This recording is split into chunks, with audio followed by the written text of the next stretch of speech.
Alors sur le pôle formation compétition, sur la partie formation qui concerne la catégorie, parce que c'est une seule et même catégorie U16, U18, on a plutôt de la stabilité au niveau de l'encadrement et des résultats qui montent petit à petit de saison en saison.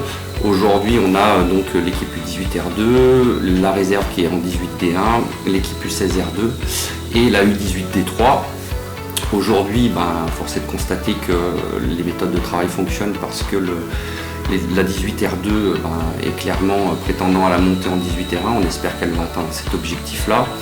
Ce qui après la montée des U15 l'année dernière en R1 serait un vrai palier encore franchi sur cette catégorie-là. Donc aujourd'hui, on est globalement très content de ce qui se passe sur ces catégories-là.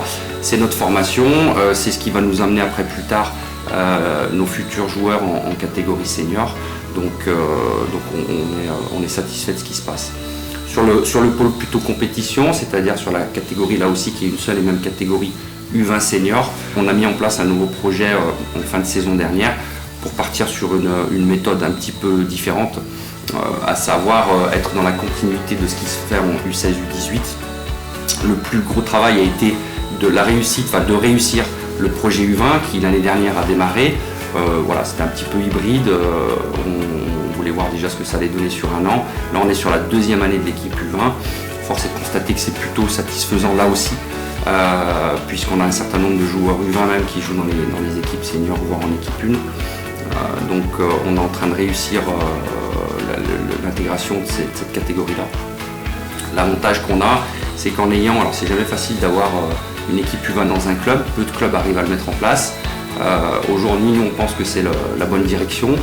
On arrive à avoir encore 2 années où on laisse nos joueurs s'intégrer petit à petit au monde senior, toujours en évoluant au niveau régional. Après, il faut avoir de l'effectif.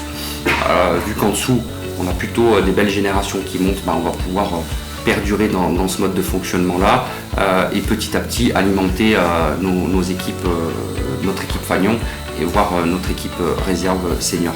Voilà, donc on s'appuie aujourd'hui sur la formation.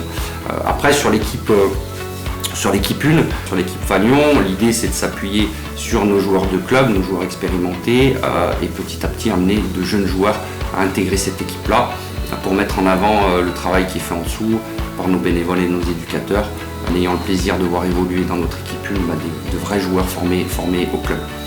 Après, éventuellement, on peut se retrouver dans une situation où on aurait des manques au poste et à ce moment-là, on peut évoquer du recrutement, même si aujourd'hui, ce n'est pas une volonté première de recruter massivement sur ces équipes-là parce qu'on perdrait un peu notre identité. Donc voilà, éventuellement, quelques joueurs cibles en recrutement, mais toujours pareil, aujourd'hui, recruter des joueurs confirmés ou d'expérience en R2, on n'a pas les mêmes possibilités que certains clubs de R2, donc c'est compliqué pour nous. Et puis surtout, ce qu'on souhaite, c'est valider un recrutement avec un état d'esprit irréprochable sur ces cibles de joueurs-là. Donc on s'oriente plus sur des joueurs à potentiel, des jeunes joueurs aussi, par exemple des joueurs de niveau R3 plus ou D1 plus, qui à un moment donné recherchent à jouer, évoluer un petit peu plus haut. Peut-être qu'on aura la possibilité de leur donner cette chance-là.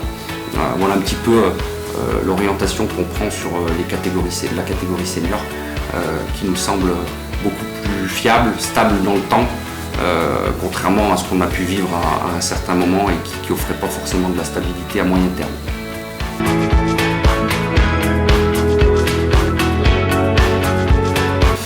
Alors sur la catégorie senior, on était un petit peu juste en effectif pour 4 équipes. On va dire que c'est très ambitieux. On avait 72 joueurs en début de saison. Sur la période d'hiver, on a eu quelques départs qui sont le lot de tous les clubs. Après, quand on perd un joueur, c'est toujours fâcheux. Quand on perd un joueur qui part pour évoluer plus haut, tant mieux, on est content, ça met là aussi encore en avant notre façon de travailler et notre formation.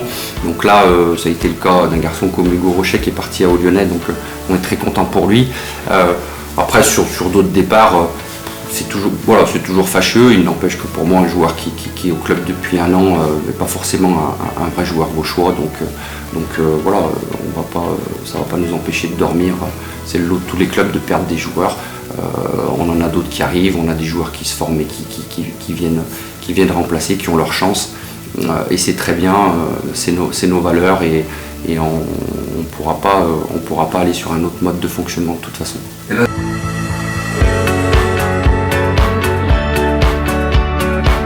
Alors autrement pour l'école de foot et la préformation. Alors tout d'abord pour l'école de foot, depuis cette année on travaille plus spécifiquement sur les tranches d'âge.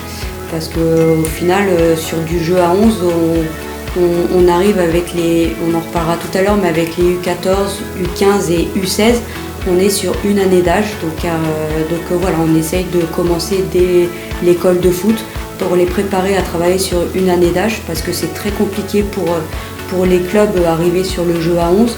Donc voilà, le but c'est de commencer dès maintenant. Après, autrement sur l'école de foot, donc c'est de U7 à U11, on a 4 à 5 équipes dans chaque catégorie, donc on a un effectif qui est assez conséquent. On travaille avec une planification au niveau des séances. Chaque catégorie a leur planification qui permettent de faire évoluer l'enfant étape par étape sur différents thèmes tactiques, techniques, pour que quand il arrive à la fin de sa saison dans sa catégorie, il a déjà beaucoup de connaissances sur ces procédés. Autrement, l'objectif premier de l'école de foot, on insiste énormément dessus, on n'est pas du tout sur de la compétition. Ce qu'on souhaite et ce que les éducateurs aussi souhaitent, c'est qu'à un moment donné, on travaille sur le contenu. Même si c'est vrai que quelquefois, que ce soit un éducateur ou un joueur, on n'aime pas perdre, on n'a qu'une envie, c'est de gagner. Mais la principale chose, c'est que dans le contenu, sur l'aspect tactique, technique, qu'on voit à chaque match des choses intéressantes et surtout qu'on voit une progression au fur et à mesure de la saison sur l'apprentissage du jeune. Après sur la catégorie U13, U15, donc là on rentre sur de la préformation. Donc U15, sur la catégorie U15 on est sur du jeu à 11 et sur la catégorie U13 sur du jeu à 8. Donc là actuellement sur la catégorie U13, malgré la difficulté de nos infrastructures, on a réussi à partir de début février à commencer pour nos U13 à leur enseigner le jeu à 11 parce qu'il y a un gros changement sur l'espace de jeu. Donc là ils commencent à faire des entraînements sur l'espace de jeu à 11 où ils vont commencer aussi à faire des matchs de préparation de jeu à 11. Le but c'est de permettre à ce qu'ils gagnent un peu de temps pour l'année prochaine aller sur la catégorie U14. Sachant qu'on l'espère que les U14 seront encore au niveau Ligue l'année prochaine. Donc c'est pour ça que de prendre une avance, c'est beaucoup mieux de le faire dès maintenant. Comme ça, ils arriveront en début de saison prochaine en ayant déjà des bagages.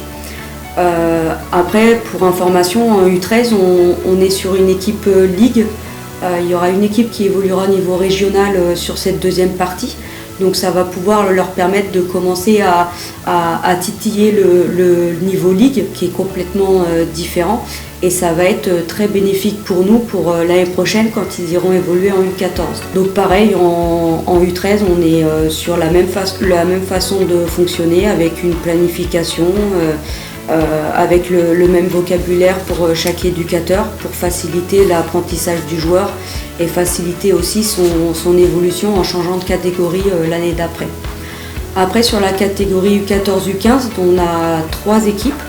Donc on a 2 équipes qui sont au niveau Ligue, les U14 R1 et U15 R1 qui ont un championnat miroir où ils rencontrent les mêmes équipes.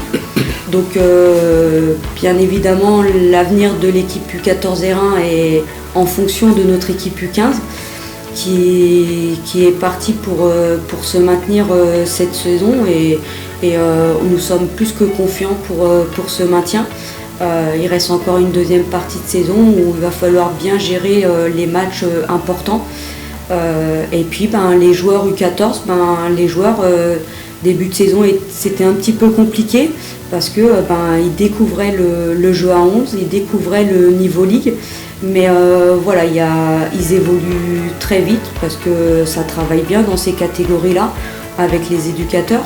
Donc voilà, on pense que ça va être super intéressant sur cette deuxième partie de saison où on va vraiment voir la progression de chacun de cette équipe.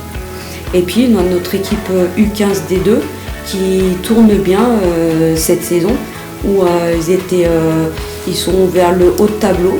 Donc voilà, il y a 2 montées et comme on se dit, pourquoi pas de monter l'année prochaine en D1. Donc voilà, c'est ce qui est compliqué pour Antoine, notre éducateur U15D2, c'est que il a un effectif en fonction des U14 et U15R1, donc il ne peut pas avoir les joueurs qu'il souhaite. Donc il s'adapte énormément, il s'adapte même très bien et il a de très bons résultats sur cette partie. On lui souhaite qu'une chose, c'est que sur cette deuxième, il soit dans la continuité et pourquoi pas de vivre une montée en U15D1.